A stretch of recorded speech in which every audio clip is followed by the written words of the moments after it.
송도교회에 오신 여러분들을 진심으로 환영합니다. 현장 예배에 오신 분들을 위해 마스크와 손소독제가 비치되어 있습니다. 예배당 현장 소독을 하고 있으며 특별히 예배 중에서도 24시간 대형 청정환기 시스템을 설치하였습니다. 공기 청정기 내에 UV로 강력한 바이러스 살균 시스템을 갖추고 있습니다. 설교자는 마스크를 쓰고 예배를 진행하며 예배 후에도 대형 환기 서큘레이터로 환기를 하고 있습니다. 현장 예배의 예방과 안전을 위하여 최선을 다하는 송도교회가 되겠습니다. 편안하고 행복한 현장 예배가 되기를 바랍니다. 감사합니다.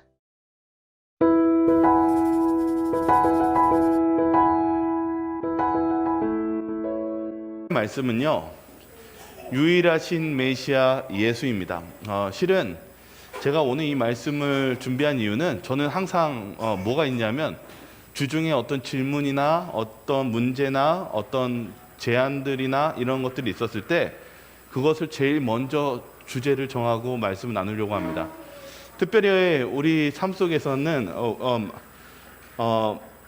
때로는 우리가 예수님을 메시아로 받아들이는 이 문제가 굉장히 문제가 될 때가 있습니다. 왜 그러냐면 제가 수년 전에요. 저희가 개척교회 하기 수년 전에 어떤 일이 있었냐면 어떠한 개신교회 여자 목사님이 저의 말씀을 듣고 원한다고 해가지고 말씀을 이렇게 하는데 갑자기 그분이 저한테 하는 말씀이 예수는 메시아가 아닙니다 이렇게 얘기하는 거예요. 예수는 우리의 구원자가 아니에요 이렇게 얘기했어요. 그래서 제가 듣다가 이건 또 무슨 소리야? 딱 이런 생각이 들었습니다. 그래서 왜 갑자기 말도 안 되는 소리를 하세요? 그러니까 예수는 메시아가 아니래요.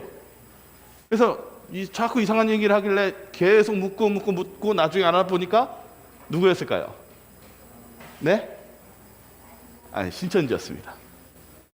신천지인데 이렇게 쌍으로 이렇게 와가지고 저랑 이제 얘기하다가 이제 그런 부딪힘이 있었습니다. 예수님은요, 성경에 매우 많이 기록되어 있습니다. 그리고 왜 예수님이 메시아인지, 다시 오늘 제목처럼 왜 유일하신 메시아인지를 알 필요가 있고, 그리고 오늘날 세상 속에서 많은 거짓 선지자와 이 메시아에 대한 활동을 예수님께서 경고하셨습니다. 저와 여러분들도 오랜만에 이 설교를 다시 듣게 됐지만 좀 복습하면서 여러분들의 마음을 재정비하고 왜 예수님이 우리의 메시아인지를 좀 다시 한번 되새기고 나아가시는 시간이 되셨으면 좋겠습니다. 그래서 저는 항상 목회자지만 또 무엇하는 게 필요하냐면 가르치고 또 가르쳐야 되는 사명이 있습니다. 저희들이 잊을만 할 때면 다시 이렇게 공부하는 것은, 이렇게 말씀을 나누는 것은 왜 중요하냐면 우리는 자꾸 무엇합니까? 하나님의 말씀을요? 잊어버리고 또 무엇할 때가 있어요? 알면서도 잘 이렇게 막 중요하게 생각 안 할 때가 있어요. 오늘 이 시간만큼은 여러분들이 또 깨어서 하나님의 말씀을 한번 더 정리하고 나아가시길 바라겠습니다. 오늘 성경 말씀 같이 읽고 시작하겠습니다. 여기 좀 가려는데 영생은 곧입니다. 같이 한번 읽겠습니다. 요한복음 17장 3절입니다. 시작. 영생은 곧 유일하신 참 하나님과 그가 보내신 자 예수 그리스도를 아는 것이니이다. 뭐라고 기록하고 있습니까? 영생은 곧 누구를 아는 거예요? 유일하신 참 하나님과 그가 보내신 자 예수 그리스도를 아는 것이라고 기록되어 있습니다. 여러분 믿으십니까? 여러분, 영생은 유일하신 하나님과 예수 그리스도를 아는 것이라고 기록되어 있습니다. 그런데 오늘날 세상은 어떻습니까? 이거 한국에서만 있지만 아마 우리 다른 외국에 계신 교우님들도 이런 비슷한 일들이 굉장히 많이 전 세계적으로 벌어질 것을 제가 알고 있습니다. 여기 이 통일교회에서 뭐라고 하냐면 자신이 뭐라고 그래요? 자신이 하나님이라고, 신이라고 얘기합니다. 근데 죽지 않을 줄 알았는데 어떻게 됐어요? 죽으니까 갑자기 뭐가 바뀌어요. 그랬더니 뭐라고 얘기하냐면 내가 하나님의 외딸이다 이렇게 선포합니다. 뭐라고 하냐면 독생녀 참 어머니를 세워 새로운 섭리 역사를 여셨습니다. 이렇게 자신의 교리를 바꾸기 시작합니다. 심지어 또 뭐라고 하냐면 신천지에서는 자신을 예수님을 실패자라고 하고 자신을 보혜사라고 하면서 실제로는 자신을 예수님보다 높게 그리고 그 못한 것을 성공한 사람이라고 얘기합니다. 실은 절대 메시아가 나올 수가 없습니다. 이것을 오늘 나누려고 합니다. 마지막 때에 예수님께서 뭐라고 경고하셨냐면 마태복음 7장 15절에 이렇게 경고하셨습니다. 같이 읽겠습니다. 시작. 거짓 선지자들을 삼가라. 양의 옷을 입고 너희에게 나아오나 속에는 노략질하는 일이라. 예수님이 경고하셨습니다. 뭐라고, 무슨 활동이 있을 거라고요? 거짓 선지자들의 활동이 있을 것을 분명히 예언해 놓으셨습니다. 여러분 잊지 마시기 바랍니다. 예수님은 아셨어요. 마지막 때에 거짓 선지자들의 활동이 많이 있는데 그들이 그냥 있는 것이 아니라 누구에게 나온다고요? 양의 옷을 입고 너희에게 나온다라고 이야기하고 노략질하는 일이라고 얘기했습니다. 오늘 여기 특별히 이 문제에 대해서, 이 메시아성에 대한 문제에 대해서 다루기 전에 사단이 어떻게 우리를 공격하는지 좀 보겠습니다. 창세기 3장 4절에는 이렇게 얘기했습니다. 처음 죄가 들어왔을 때 분명히 죄가 들어오면 선과 악을 알게 하는 열매를 먹으면 반드시 주님은 뭐라고 말씀하셨습니까? 죽으리라 라고 얘기했는데 사단은 거기에 교묘하게 거짓말을 합니다. 뭐라고 기록되는지 같이 읽겠습니다. 시작. 뱀이 여자에게 이르되 너희가 결코 죽지 아니하리라. 사단은 이 거짓말을 처음 이 하와에게 심어놓은 것은 죽지 않는다는 것이었습니다. 애굽은요 이 미라를 만듭니다. 왜 미라를 만드냐 하면 내세 사상에서 그들이 영혼이 있는, 영혼들이 사는 그런 내세 사상을 믿었습니다. 그래서 여러분 애굽에 가면 피라미드에 가면 뭐가 많아요? 미라가 많습니다. 그들은 흉측하게 이 방부제를 발라서 이렇게 추한 상태로 이렇게 남겨졌습니다. 근데 이 사상을 누가 받아들였냐? 그리스의 소크라테스와 그 제자들이 받아들였습니다. 이게 바로 이데아론입니다.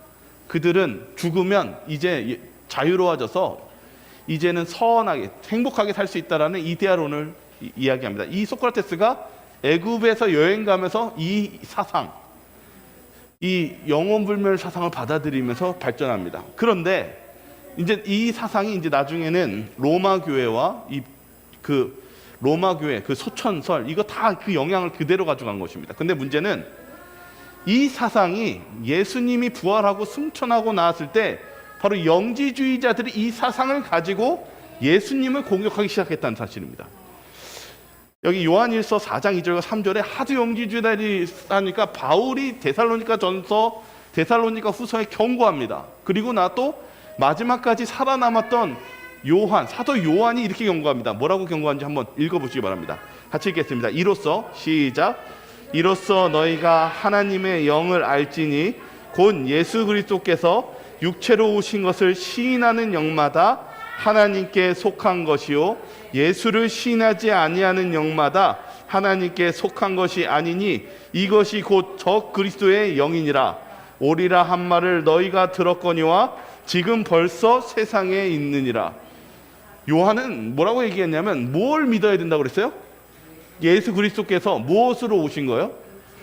육체로 오신 것을 시인하는 영마다 하나님께 속한 것이요 예수를 신하지 않은 영마다는 하나님께 속한 것이 아니니 적 그리스도의 영이라고 얘기하고 있습니다. 우리에게 있는 메시아는 예수님이 바로 하나님의 아들로서 성육신하신 그 상태로 오신 그분이라는 것을 믿는 자가 참된 그리스도인이라고 얘기하고 있습니다. 이제 보시죠. 이제 그 신천지들이 뭐라고 주장을 하냐면 이게 영지주의랑 아주 그 영지주의 사상을 그대로 받아들여가지고 주장합니다. 계시록 1장 7절에 이렇게 기록하고 있습니다. 한번 같이 읽겠습니다. 시작. 볼지어다 그가 구름을 타고 오시리라. 각 사람의 눈이 그를 보겠고 그를 찌른 자들도 볼 것이요 땅에 있는 모든 족속이 그를 말미암아 애곡하리니 그러하리라. 아멘. 뭐라고 하냐면 그가 구름을 타고 온다고 하는데 그 구름이 이렇게 그냥 구름이 아니라 그냥 이렇게 영혼을 이렇게 쏙 뺏는 거래요. 그래서 예수님이 이렇게 딱 가서 영혼이 쏙 빠져서 또 누구한테도 오냐면 이 여기저기 오다가 자기한테 왔다라는 거예요. 그럼 뭐라고 하는지 보겠습니다. 자신이 그러면서 뭐라고 하냐면 보혜사 성령이라고 얘기하는데 성령에 대한 의미도 잘 모릅니다. 그러면서 보혜사라고 얘기합니다. 뭐라고 하냐면 이거는 신천지들이 가리키는 내용에 있는 것들을 그냥 스크랩했습니다. 그대로 읽겠습니다. 헌데 놀라운 사실은 이 예언서인 요한계시록의 전장의 비밀이 풀어져 실상을 나타나고 있다는 말입니다. 더 놀라운 건 계시록 5장이 봉해졌던 책이 계시록 10장에서 예수님이 택한 목자가 다 받아먹고 증거하고 있다는 말입니다. 계시록이 성취하는 사건의 현장에서 보고 들은 목격자 증인이 있다는 말입니다. 그 증인이 누구라고 합니까? 여기 얘기합니다. 그 증인은 나 예수는 교회들을 위해 내 사자를 보내 이것들을 너에게 증거하게 하였노라 하신 약속의 목자 이만희 총회장이십니다. 이렇게 주장하고 있습니다. 자신이 보혜사이고 목자라고 얘기합니다. 그래서 이 사람들은 이만희가 죽는다고 믿을까요? 영원히 산다고 믿을까요? 영원히 산다고 믿죠. 이제 보시죠. 이것이 왜 잘못되어 있는지. 창세기서부터는 죄가 짓고 나서 하나님께서는 계속적인 메시아, 우리의 구원자를 보내주실 것을 약속하고 기록해 놓으셨습니다. 창세기 3장 15절입니다. 내가 너로 여자의 원수가 되게 하고 내 후손도 여자의 후손과 원수가 되게 하리니, 바로 거짓말했고 죽지 아니하는 이 뱀을 하나님께서 누굴 보내신다고요? 여자의 후손을 통해서 그 뱀의 머리를 짓밟겠다고 얘기하십니다. 예수님이 오셔서 이 뱀의 머리를 짓밟을 것이라는 것을 약속하십니다. 너는 그의 발꿈치를 상하게 할 것이라 라고 하지만 여자의 후손은 그 머리를 짓밟아 완전하게 멸망케 하신 그런 구원자가 오실 것이라고 약속하셨습니다. 여기 특별히 책 하나 또만 소개하겠습니다. 주 예수 그리스도라는 책이 있습니다. 역사적으로 그리고 구약의 성경 속에서 어떻게 예수님이 메시아가 되는지에 대해서 연구한 책입니다. 이 여러 가지 여러분들이 이미 아시는 여러 가지 구약의 사건들을 많이 생략하겠습니다. 그러나 몇 가지를 이제 같이 나누도록 하겠습니다. 사무엘 하 7장 12절에는 분명히 메시아에 대해서 뭐라고 기록했냐면 이렇게 기록했습니다. 같이 읽겠습니다. 시작. 내 수완이 차서 내 조상들과 함께 누울 때 내가 내 몸에서 날 내 씨를 내 뒤에 세워 그의 나라를 견고하게 하리라. 하나님이 다윗에게 한 말입니다. 내 씨를 내 뒤에 세워 그의 나라를 견고하게 하리라. 이 신약에 제가 이제 시간상 뺐는데 뭐라고 예수님을 소개하냐면 다윗의 씨라고 성경은 기록하고 있습니다. 분명히 구약의 예언 속에서 누구의 씨가 누구의 후손이 메시아가 나오는 것이라고 반드시 성경 기록하고 있습니까? 다윗의 후손입니다. 절대 이만이나 그런 씨가 메시아가 되는 것이 아닙니다.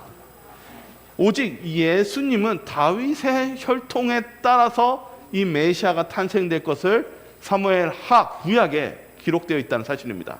심지어 미가서 5장 이전에는 장소까지 정확하게 기록하고 있습니다. 한번 같이 읽겠습니다. 베들레헴 시작. 베들레헴 에브라다야 너는 유다 족속 중에 작을지라도 이스라엘을 다스릴 자가 내게서 내게로 나올 것이라.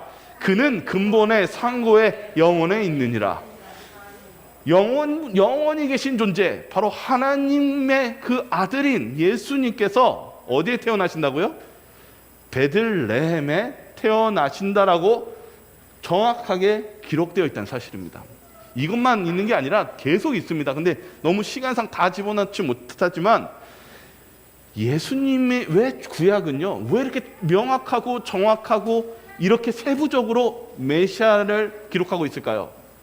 왜냐하면 우리를 구원하신 유일하신 예수님만이 우리의 참된 구원자이시면 메시아인 것을 알게 하시기 위함이었다는 사실입니다.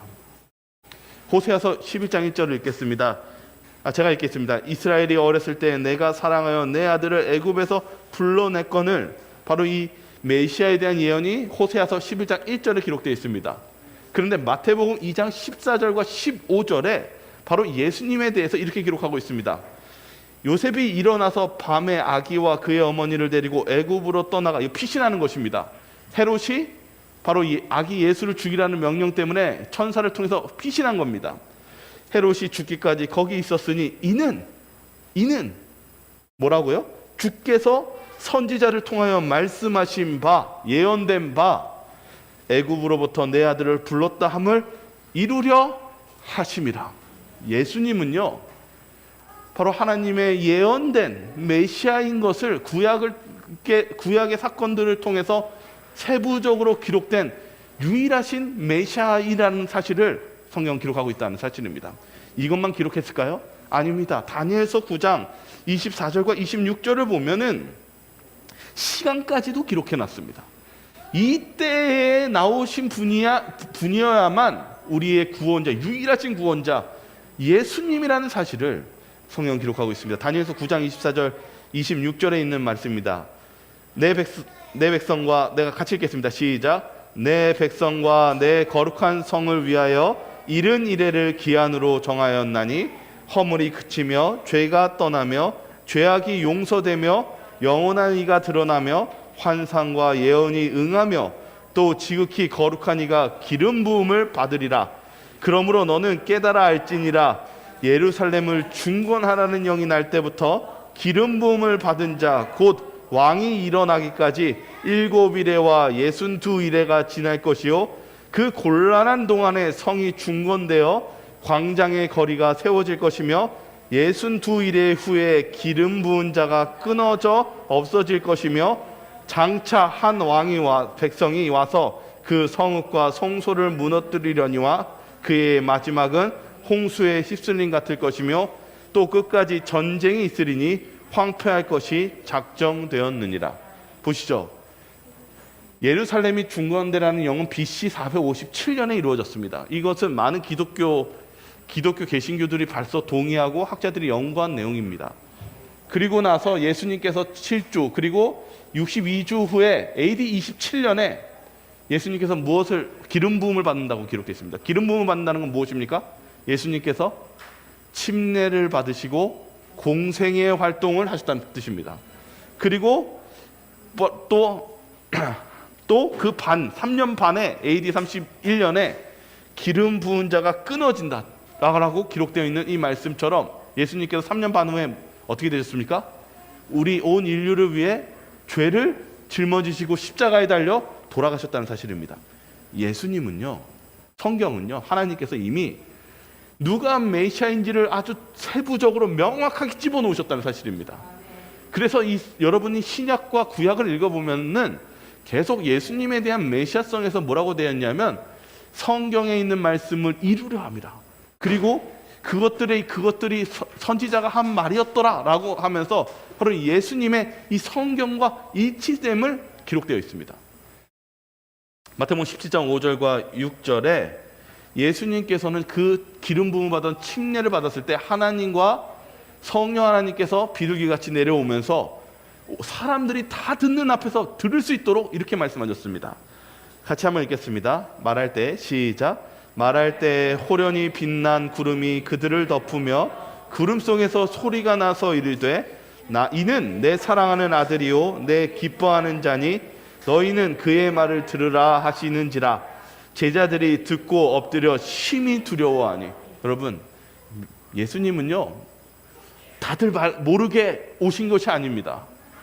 다 들으라고 하나님께서 성령님께서 선포하셨고 많은 사람들이 그것을 듣고, 왜냐하면 침례 요한은 그때 당시에 굉장한 리더십이 있었기 때문에 수천 명이 그 자리에 있었습니다. 근데 사람들이 다 못했어요? 하나님의 음성을 듣고 두려워 떨었습니다. 예수님의 이 사건은, 침례의 사건은 많은 하나님께서 인정하시는 그 음성을 많은 사람들이 들었다는 사실입니다.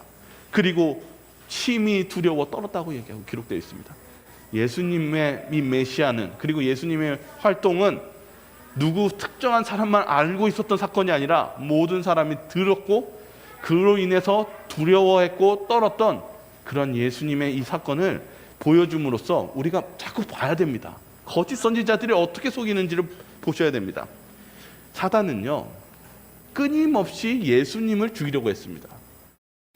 헤롯 대왕을 통해서 이 아이들을 죽임으로써 예수님을 없애려고 했었을 때, 그리고 심지어는 예수님이 이제 공생애를 시작했었을 때 예수님의 그 40일 기도 속에 쫓아가서 예수님을 시험에서 무너뜨리려고 했습니다. 마지막 때에는 심지어 이 용이 어떻게 한다고 기록되어 있냐면 계시록 12장 17절에 용이 여자에게 분노하여 돌아가서 그 여자의 남은 자손 곧 하나님의 계명을 지키며 예수의 증거를 가진 자들과 더불어 싸우려고 바다 모래 위에 서 있더라. 사단이 마지막까지 하나님을 믿는 백성들을 괴롭힐까요? 괴롭힐 것입니다. 분노하여 예수님께 패한 것에 분노하여 예수를 믿고 하나님의 계명을 하나님의 말씀대로 지키는 백성들을 공격할 것이 마지막 때의 싸움입니다. 우리는 깨어 있어야 됩니다. 왜냐하면 예수님은 바로 이것을 경고하셨기 때문입니다. 마태복음 24장 23절 27절 같이 한번 읽어보겠습니다. 그때 같이 읽겠습니다. 시작. 그때에 사람이 너희에게 말하되 보라 그리스도가 여기 있다 혹은 저기 있다 하여도 믿지 말라. 거짓 그리스도들과 거짓 선지자들이 일어나 큰 표적과 기사를 보여 할 수만 있으면 택하신 자들도 미혹하리라. 보라 내가 너희에게 미리 말하였노라. 그러면 사람들이 너희에게 말하되 보라 그리스도가 광야에 있다 하여도 나가지 말고 골방에 있다 하여도 믿지 말라. 번개가 동편에서 나서 서편까지 벗적임 같이 인자의 임함도 그러하리라. 뭐라고 예수님이 경고하셨습니까? 그리스도가 저기 있다 여기 있다 저기 있다 해도 뭐라고요? 믿으라고요? 한국에서만 자신이 예수라고 하는 사람들이 거의 약 50여 명이 된대요. 네? 여러분 그들이 정말 메시아일까요? 성경에 뭐라고 기록되어 있습니까? 좀만 보죠. 표적과 기사, 이 기적을 일으켜도 믿지 말라고 합니다. 뭐라고 얘기하냐면 보라 내가 너희에게 미리 말하였다. 예수님이 뭐라고 말씀하셨냐면 미리 말했다. 예수님이 뭐 할 줄 알았어요? 사단이 그렇게 예수님 가장해가지고 속일 줄을 알고 계셨어요. 그리고 뭐라고 하냐면 광야에 있다 하고 골방에 있다 해도 믿지 말라라고 기록되어 있습니다. 왜 그렇습니까? 예수님은 27절에 이렇게 말씀하셨습니다. 번개가 동편에 나서 서편에서 번쩍임 같이 인자의 임함도 그러하리라. 예수님은 언제 나타나시냐면 재림 때 온 세상이 보는 앞에서 나타나실 것이라 때문입니다. 그러므로 예수님의 재림 직전에 자신을 예수라고 말하는 그러한 거짓 그리스도인들은 바로 예수님께서 말씀하신 미리 예언하신 바로 거짓 선지자라는 사실입니다. 오늘날 너무나 많은 거짓 이설이 많이 있고 심지어는 당당하게 얘기하는 경우도 많이 있습니다. 근데 그들이 무엇이 잘못됐는지 좀 보겠습니다. 제가 하나 이야기를 해드릴게요. 실은 이제 제가 지금 신천지에서 꽤 높은 직급에 있는 사람 알고 있습니다. 제가 학창 시절 때부터 알았던 사람인데 지금 거기에 들어가 있습니다. 근데 이제 제 지인이 얘기를 나눴어요. 우리 정말 터놓고 얘기해보자. 이만희가 하나님이냐? 이만희가 메시아냐? 이만희가 보혜사냐? 이 얘기를 하니까 뭐라고 얘기하냐면 전에는 보혜사라고 얘기했다가 이제는 뭐라고 얘기했냐면 그분은 곧 그렇게 되실 거라고. 곧, 지금은 아니지만 곧 그렇게 될 거라고 얘기해요. 여기 보시죠. 이것도 지금 신천지 그에 있는 교육에 있는 거 스크랩해서 가져온 겁니다. 뭐라고 적혀 있냐면 이 내용들을 이제 인터넷에서 따왔는데요. 신천지가 2000년도 초반에는 이만희가 불로 불산다고 죽지 않고 늙지 않고 그 모습 그대로 예수님의 재림 때까지 간다고 하다가 그렇게 주장했어요. 지금 여기 보시면 이제 그 잘못해가지고 이제 그 격리돼 이제 어떻게 보면 국가에 고소당했죠. 그래가지고 수술을 하는데 이 상태 보십시오. 지금 너무 노쇠해졌고 이제 이분이 뭐 이 사람이 어떻게 될지 우리는 나중에 알 수 있겠지만 지금 여기 사람들은 처음에 뭐라고 믿었어요? 절대 죽지 않는다고 믿었어요. 근데 이러다가 이제 바꿔버립니다. 교리를. 여기 신천지는 굉장히 무서운 게 계속 바꿔요. 아까도 보셨지만은 많은 사이비 종교들이 교주가 죽으면 이것을 부인한테 이양합니다. 그래서 뭐가 있어요? 무슨 하나님의 무슨 땡땡은 자신의 어머니가 하나님이라고 얘기하죠. 옮겼어요. 그렇죠?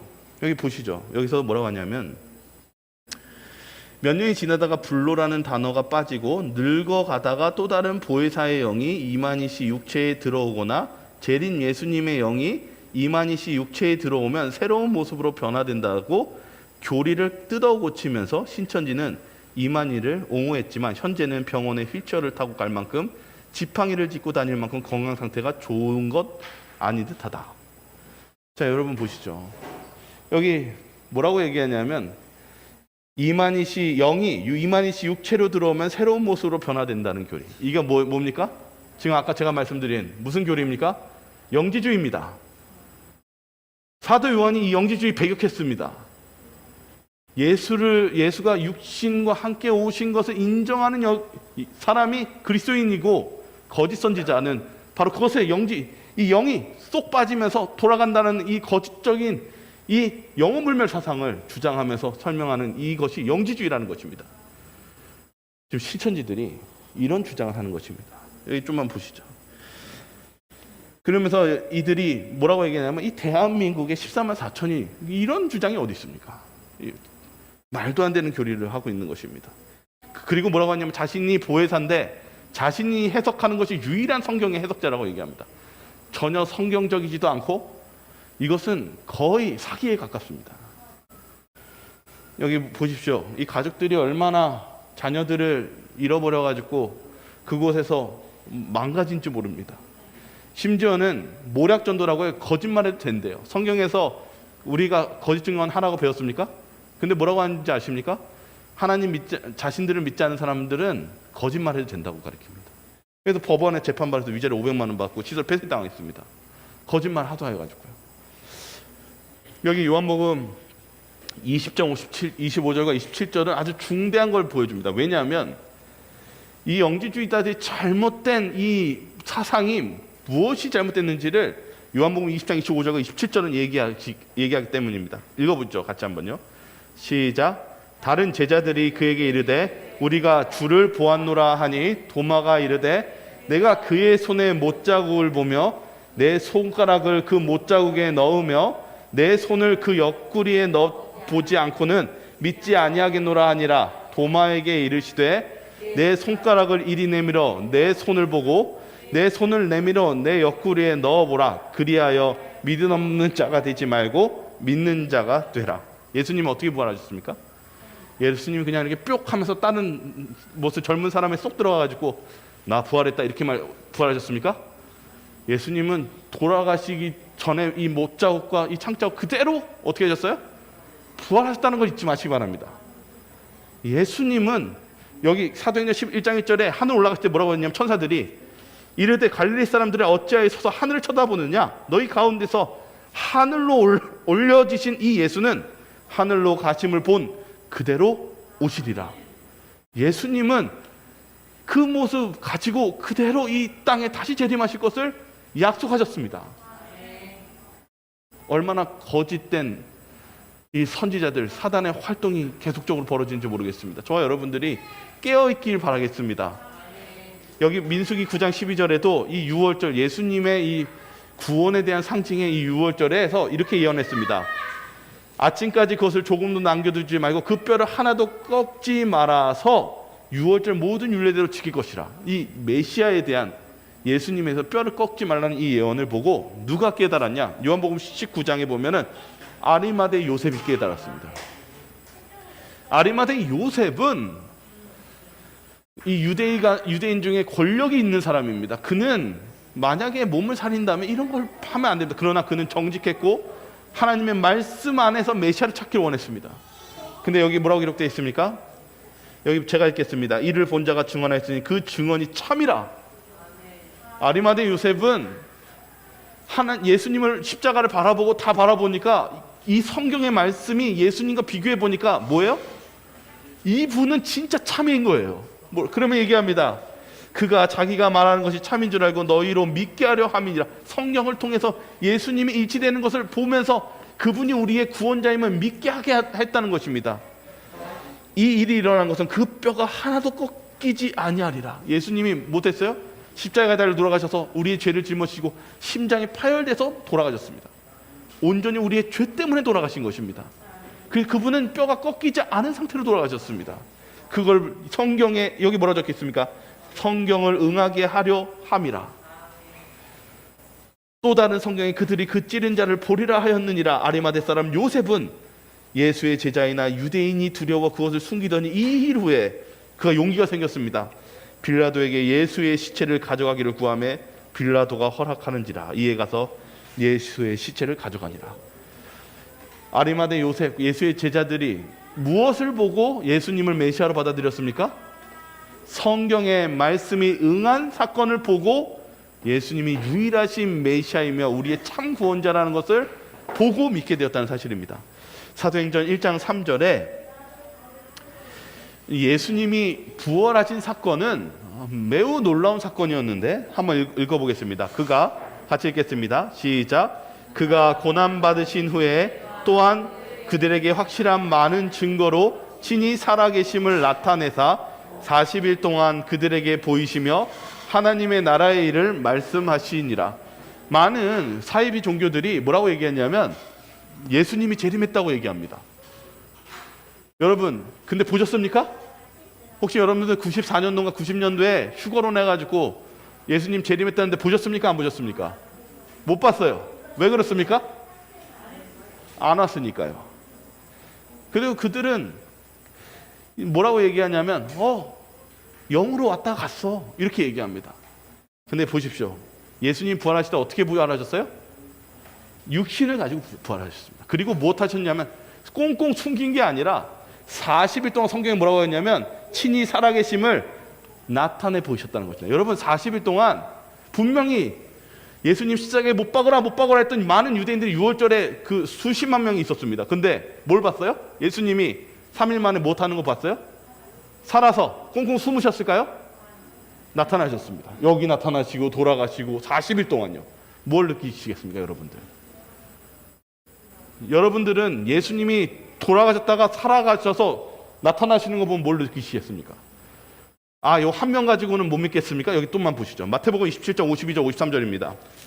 예수님이 돌아가실 때 무덤들이 열리며 자던 성도의 몸이 많이 일어나되 예수의 부활 후에 그들이 무덤에서 나와서 거룩한 성에 들어가 많은 사람에게 보이니라. 하나님을 믿었던 신실한 백성들이 예수님 부활할 때 뭐 됐어요? 무덤이 열리고 같이 살아났습니다. 그리고 그 사람들이 어떻게 했어요? 어디에 들어갔대요? 예루살렘 성전에 들어가서 많은 사람들 앞에서 어떻게 했어요? 만나고 얘기하고 건강한 몸을 가지고. 그러면 여러분들 예수님의 부활을 숨길 수 있었을까요? 숨길 수 없었을까요? 숨길 수 없었습니다.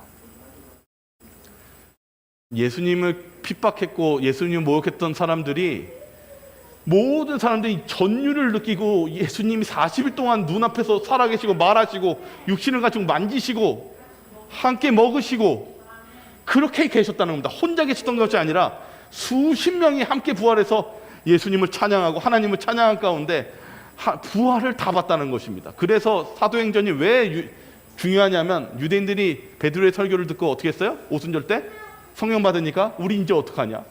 우리가 누굴 죽였어요? 예수님을 죽였는데 우리는 그럼 무슨 목숨입니까? 이제 죽은 목숨이니까 베드로가 얘기합니다. 너희들 회개하고 침례를 받고 죄사함을 받으라. 그러면 용서해주고 구원 주실 것이다. 그래서 수천 명이 침례받은 겁니다. 왜요? 부인할 수 없기 때문입니다. 예수님이 메시아임을 부인할 수 없을 만큼 명확한 증거와 성경적 증거와 역사적 사실이 이루어졌기 때문입니다. 제가 여러분들에게 마지막 한마디만 더 하고 한 영상을 보여주고 마치겠습니다. 예수님은 메시아이십니까? 믿으십니까? 예수님은 다른 사람으로 나타나지 않았습니다. 예수님은 그 육신과 함께 부활하셨습니다. 그리고 하늘에 계시고 재림 때 그 모습 그대로 다시 오실 것입니다. 그런 예수님 외에 거짓 선지자들의 그 사단의 속임수에 속지 마시고 우리 유일하신 참 하나님의 아들이신 예수님을 붙잡으시며 나아가시기 바라겠습니다. 제가 마지막 하나 영상 좀 같이 보겠습니다. 이거는 신천지에 대해서 좀 얘기하는 건데요. 4분 영상입니다. 좀 길지만 좀 같이 보도록 하겠습니다.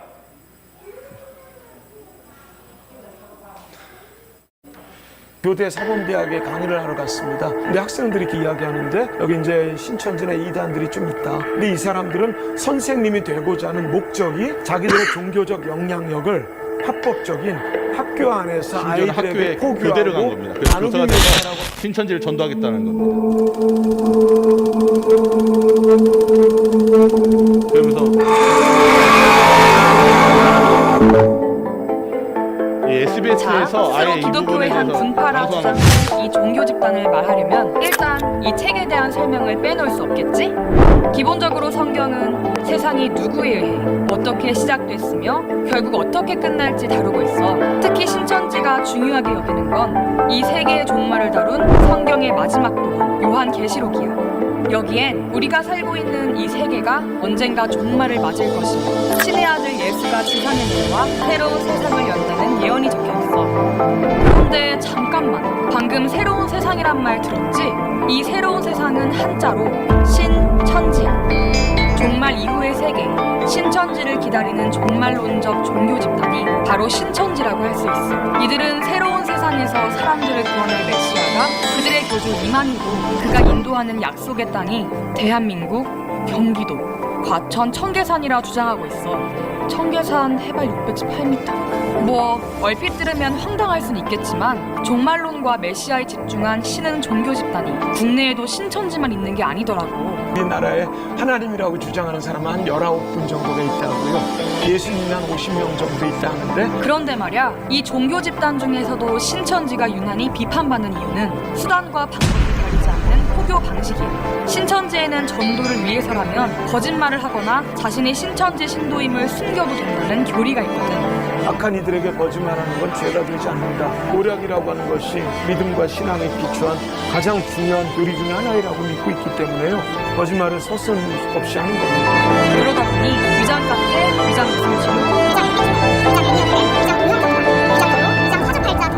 온갖 방식으로 사람들에게 접근해 신천지 교리를 교묘하게 설파하고 있어. 대학로에 갔더니 연극인들만 미혹하는 신천지, 노량진에 갔더니 공신상들을 위주로 미혹하는. 그래서 이 사람들의 전략집을 보면 200페이지가 넘는 전략집이 있는 걸로 알고 있어요. 특히 신천지 신도임을 숨기고 기존 교회로 잠입해 기성 교인들을 유인하는 일명 추수꾼의 전도 방식은 정통 기독교단에게 엄청난 영향을 받고 교회에 3년 내지 10년 정도 잠복을. 그러니까 오랫동안 활동을 하다 보니까 저 사람은 엄마가 일찍 돌아가셨는데 이게 좀 힘들다. 저 사람이 지금 군대 가는 게 두려워. 거기에 대한 맞춤형 몰래 카메라를 혹시 우리 자매님은 어머님이 일찍 돌아가셨습니다. 라고 해서 그분들의 필요한 모든 것들을 챙겨주려고. 그렇다면 신천지 교도들은 대체 뭘 위해 이토록 열심히 포교하는 걸까? 개설당 교리가 있어요. 특성화 합헌형과 무언가 듣고 있는데 몇몇 포교인가 이것을 따라서 개설당 가격이 주어지거든요. 종말이 왔을 때 선별된 소수만 구원받는다는 교리 때문에 높은 점수를 받으려고 앞다투어 다른 이들을 포교하는 거래. 심지어 이런 사례도 있을 정도지. 그 초등학생들도 관심을 갖습니다. 오죽하면 교대 사범대학에 강의를 하러 갔습니다. 근데 학생들이 이렇게 이야기하는데 여기 이제 신천지나 이단들이 좀 있다. 근데 이 사람들은 선생님이 되고자 하는 목적이 자기들의 종교적 영향력을 합법적인 학교 안에서 아이들에게 포교하고 나누기 위해서라고 하는 이런. 자, 여기까지 들었으면 이 코로나19 시국에 신천지가 어쩌다 요주의 대상이 됐는지 알겠지? 불특정 다수에게 신분을 숨겨 포교하는 교리상 신천지 내에 병이 퍼져도 실제로 누가 누구와 만나 어떻게 감염됐는지 외부인 입장에선 절대 파악할 수 없거든.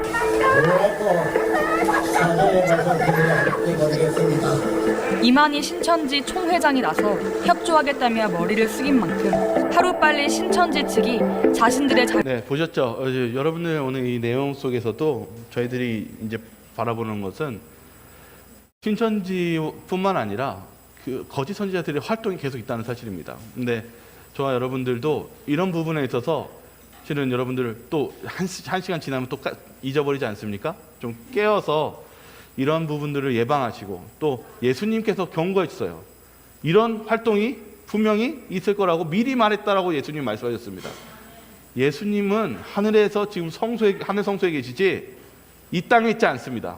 여러분, 그런 거짓말 속지 마시고, 그런 심지어는 자신이 뭐 재림교회 전도사라고 하는 그 말도 속지 마시고, 무슨 공부하자는 말 속지 마시고, 또 무슨 뭐 이상한 거 뭐 설문지 하자는 거 속지 마시고, 저희들 말씀에 깨어서 정말 우리가 깨어서 주님의 말씀을 연구하고 주님의 편에서는 저와 여러분들 되시기 바라겠습니다. 예수님은 그 올라가신 그대로 다시 오실 것입니다. 우리가 재림을 고대해야 되지 않겠습니까? 사단은 이게 목적입니다. 사단은 예수님께 가는 길을 막기 위해 모든 방법을 다 쓸 것입니다. 마지막 때까지요. 저와 여러분들이 그런 예수님의 말씀과 예수님의 이 말씀에 순종하며 사는 저와 여러분 모두가 되시길 바라며 오늘 말씀을 마치도록 하겠습니다. 네, 우리 기도하고 마치겠습니다. 사랑이 많으시 하나님 아버지, 정말 마지막 때가 될수록 거짓 선지자들의 활동이 정말 왕성하게 이루어지고 있습니다.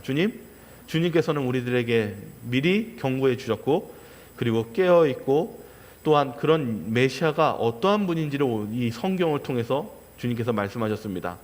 그들은 성경에 있는 말씀대로도 지키지도 않으며 거짓된 교리와 속임수로 하나님의 메시아임을 흉내내고, 그리고 잘못된 길로 인도하는 그런 정말 이 사단의 활동이 정말 매섭게 활동하는 것을 우리가 바라봅니다. 주님, 그러할 때 저희들을 지켜주시옵시고, 또한 저희들이 깨어서 말씀을 보게 도와주시고, 저희들이 하나님의 말씀대로 살아가는 하나님의 백성으로서 저희들이 더 새롭게 결심하는 그런 시간이 되게 도와주시옵소서. 저희를 사랑하시는 예수 그리스도 이름으로 기도드립니다.